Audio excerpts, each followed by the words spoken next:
Hello दोस्तों, इस video में आपको बताऊंगा कि दिव्या स्टार्टर है उसका पैनल में वायरिंग किस प्रकार की जाती है और उसके अंदर अगर कोई वायर टूट गया है तो उसका कनेक्शन है वो किस प्रकार करेंगे हम। तो ये मेरे पास है दिव्या का स्टार्टर, दिव्या कंपनी का। तो इसके अंदर ये देखो वायर, जो भी वायर है इनको चूहों ने काट लिया है। ये देखो मोटर के वायर और ये ऑटो के है और ये मेन फेज सप्लाई के हैं वो भी काट लिए चूहों ने। तो हम इसकी रिवायरिंग करेंगे। तो ये है दिव्या कंपनी का पैनल, इसके साथ में कनेक्ट किया हुआ है। इसको खोलने के लिए पहले इस स्क्रू को खोलना पड़ेगा और इसको खोलने के बाद में ये इसकी चाबी है, इस चाबी से इसको इस प्रकार तो बंद किया जाता है और इसको इस प्रकार घुमाएंगे तो इसको खोल लेंगे हम। ये खुल गया। तो ये इसके अंदर ऑटो लगा हुआ है, दिव्या कंपनी का ये ऑटो लगा हुआ है इसके अंदर। और ये इसकी पूरी वायरिंग की हुई है, किटकैट फ्यूज़ लगे हुए हैं इसके अंदर।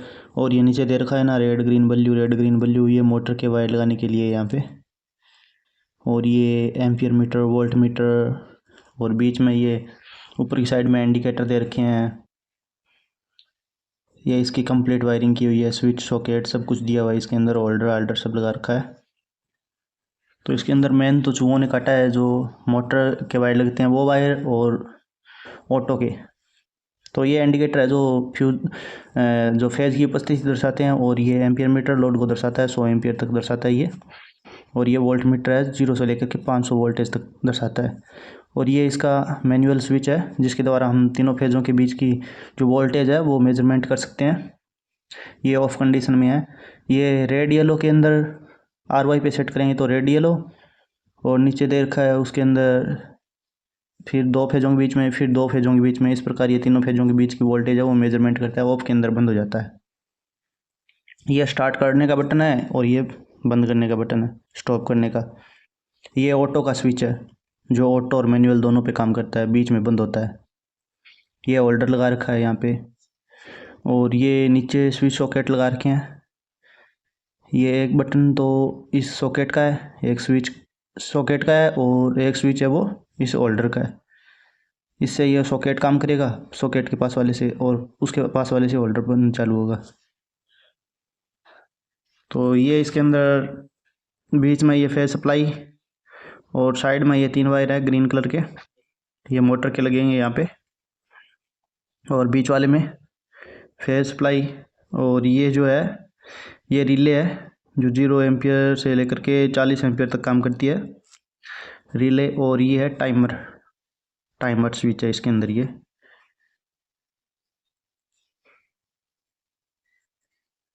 तो इसके अंदर ये देखो ये सभी वायर है वो चूहे ने काट लिए।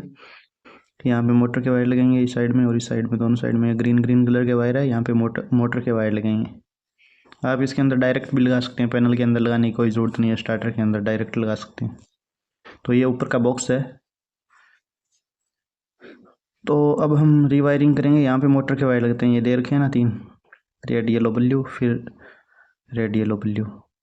6 मोटर, 6 जो 2 केबल की मोटर आती है ना, स्टार डेल्टा दोनों में चलती है। तो इसके अंदर दोनों केबलों के वायर यहाँ पे जुड़ेंगे 3-3। ये फेज सप्लाई के लिए किटकैट फ्यूज़ देखें, इसकी नीचे की सप्लाई है वो निकाली हुई है।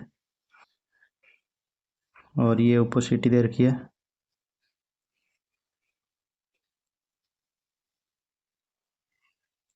तो अभी हम इसकी रीवायरिंग करेंगे और इसके जो कटे हुए वायर है उन सभी वायरों को बाहर निकाल देंगे।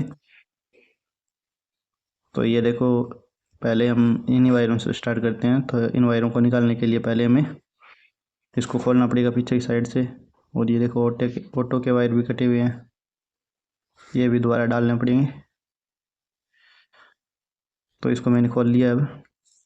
अब ये इसके ऊपर जो रबर जैसा कुछ चढ़ा रखा है वायरों के ऊपर, पहले हमें इसको निकालना पड़ेगा इस वायरिंग को निकालने के लिए।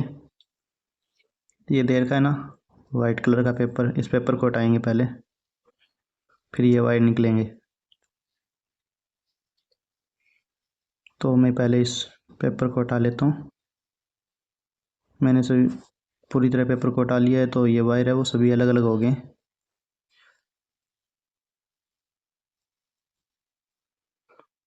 अब इन हम वायरों को निकाल लेंगे।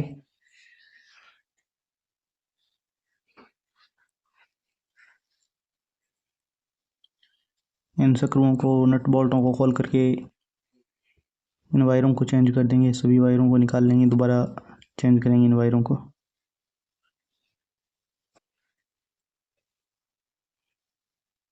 ये मैंने प्लायर की सहायता से खोला है।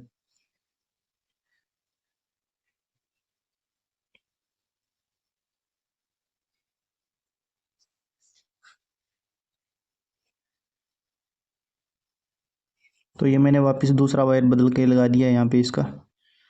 पहले वाले वायर को मैंने निकाल दिया। अब मैं वापस इसके जो नट बोल्ट है वो वापस लगा देता हूँ।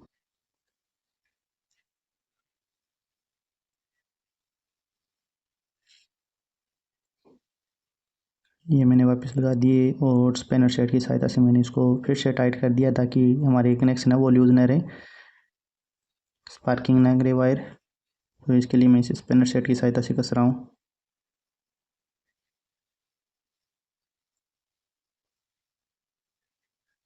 बिल्कुल भी लूज नहीं होना चाहिए आपका वायर अगर आप दोबारा किसी वायर को लगाते हैं तो अभी मैंने इन सभी को निकाल करके लगा दिया है, ये देखो।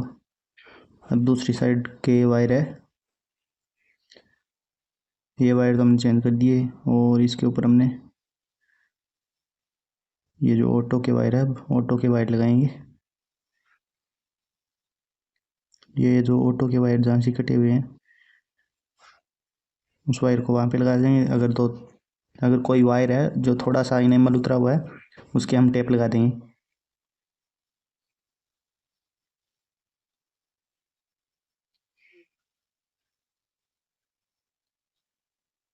तो ये अभी ये जो वायर है ये ऑटो के वायर कटे हुए हैं, ये देखो। ये स्विच का वायर है जो बीच में स्विच से कनेक्ट किया हुआ था तीनों फेजों की सप्लाई चेक करने के लिए, मतलब कितनी वोल्टेज आ रही है, उसका वायर कटा हुआ है।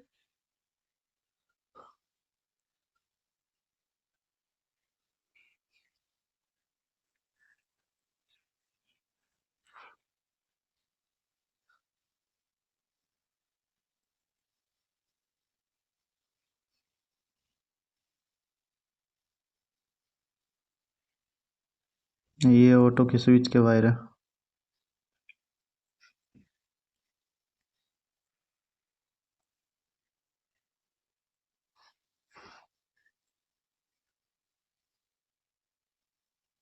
जो वायर जहाँ से आ रहा है उस वायर को हम वहीं पे जोड़ देंगे और जो ज़्यादा अगर चूहे ने काट दिया तो उसको हम काट करके दोबारा जोड़ेंगे।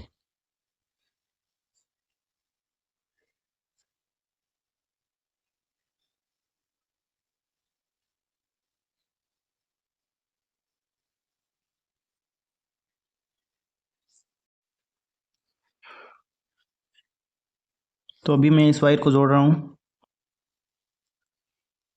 ऑटो वाले वायर को। स्विच वाले वायर मैंने जोड़ दिए है।